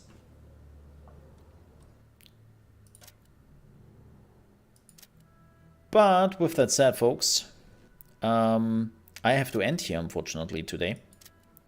Yep, I have to prepare some YouTube videos and stuff. Sorry. Not too much time. I know. Sucks. But there was The Great War, Western Front, coming out in, I think, an hour on Steam. I will make a review on this. TLDR, not a big fan. Not a big fan of the game, to be completely honest. It feels...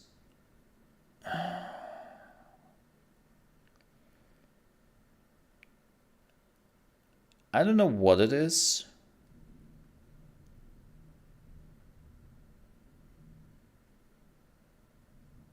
But the fights are boring. Unfortunately. Like, sure, I get it. They're trying to recreate World War One and how World War One was fought, and well, a lot of tactical decisions were outdated and some other issues. But it's like the same scheme all the time, right? Like artillery shell on your position, or you do artillery shell on the enemy, and then you rush in with as many people as possible. And from a strategy perspective, I feel like when the battle begins, I'm not doing much. Like at that point, I'm not doing much. And now you might say, okay, well, at least you have to do some preparations, right? And it's like, yeah, but even that is not really happening. Like, I feel like in general,